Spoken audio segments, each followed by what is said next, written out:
வணக்கம் அன்பர்களே, நான் உங்க கிச்சா பேசுறேன். பூவையின் துயர் தீர பூ கொடுத்த புனிதர் மகா பெரியவா பூஜை செய்த செம்பருத்தி பூவின் மகிமை. அப்படி என்ன அந்த பூவைக்கு துயர்? அதை எப்படி மகா பெரியவா பூஜை செஞ்ச செம்பருத்தி பூவை கொடுத்து நிவர்த்தி பண்ணார்? அந்த சம்பவம் பத்தினதுதான் இந்த பதிவு. இந்த பதிவு உங்களுக்கு பிடிச்சிருந்தா லைக் பண்ணுங்க, ஷேர் பண்ணுங்க, கமெண்ட் பண்ணுங்க. மறக்காம பெல் ஐகான் கிளிக் பண்ணுங்க, சப்ஸ்கிரைப் பண்ணுங்க. காஞ்சி மகா பெரியவா பல வருடங்களுக்கு முன் தஞ்சாவூர் மாவட்டத்தில் பல கிராமங்களில் தங்கி சந்திரமௌலீஸ்வரர் பூஜையை செய்திருக்கிறார்கள். அந்த சமயத்தில் சாத்தனூரில் வியாச பூஜை செய்து தொடர்ந்து சாதுர்மாசிய விரதமாக 2 மாதங்கள் அங்கேயே தங்கியிருந்தார்.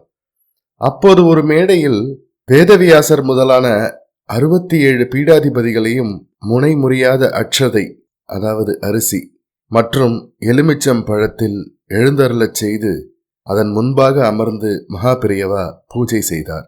அதனால் அவரை தரிசிக்க வரும் குழந்தைகள் பலரும் முனை ஒடியாத அட்சதையை தயாரித்து பூஜைக்கு கொண்டு வந்து கொடுப்பார்கள்.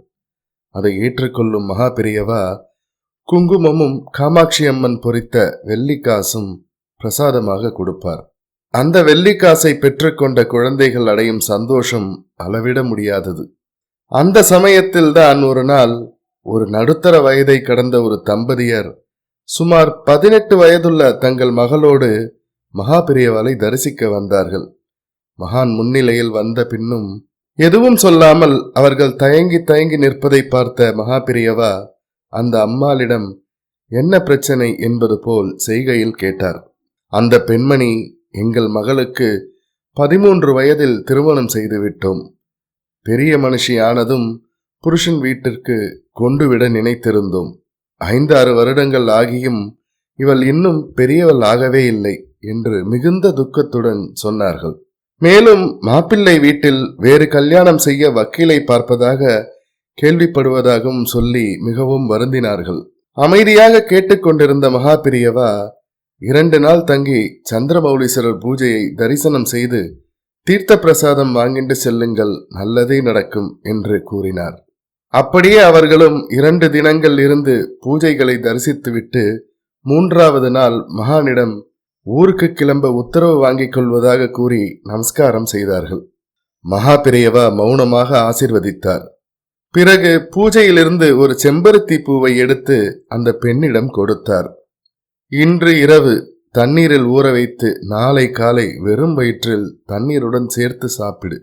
தொடர்ந்து இதுபோல் 12 நாட்கள் சுவாமிக்கு வைத்த புஷ்பத்தை சாப்பிடு என்று சொல்லி ஆசீர்வதித்து அனுப்பினார் மகா பெரியவா. என்ன ஆச்சரியம்! எத்தனையோ மருத்துவம் செய்து பூப்பு அடையாத அந்த பூவை மகான் சொன்னபடி செம்பருத்தி பூவை சாப்பிடத் தொடங்கிய 5வது நாளிலேயே பெரிய மனுஷியாகிவிட்டாள். மகிழ்ந்த அவளது பெற்றோர் மகளுக்கு மங்கள ஸ்நானம் ஆனதும் முதல் வேளையாக மகானை தரிசிக்க வந்தார்கள்.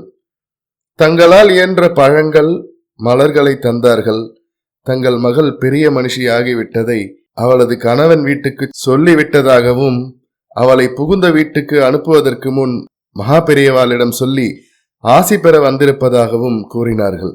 தங்கள் மகளின் வாழ்க்கையில் இருந்த பெரிய பிரச்சனையை தீர்த்து வைத்ததற்கு நன்றி என்று கண்ணீர் மல்கச் சொல்லி மகா பெரியவாளை நமஸ்கரித்தார்கள். எல்லாம் அந்த பெண்ணோட பூர்வ ஜென்ம புண்ணியம். இதுல எனக்கு என்ன பெருமை இருக்கு? எல்லாம் செய்துவிட்டு தான் எதுவும் செய்யவில்லை என்பது போல் அமைதியாக சொன்னார் மகா பெரியவா. பூத்தந்து புனிதம் நடத்திய புண்ணியவர் மகா பெரியவா. ஜெய ஜெய சங்கர ஹர ஹர சங்கர. இந்த பதிவு உங்களுக்கு பிடிச்சிருந்தா லைக் பண்ணுங்க, ஷேர் பண்ணுங்க, கமெண்ட் பண்ணுங்க. மறக்காம பெல் ஐகான் கிளிக் பண்ணுங்க, சப்ஸ்கிரைப் பண்ணுங்க. நன்றி அன்பர்களே.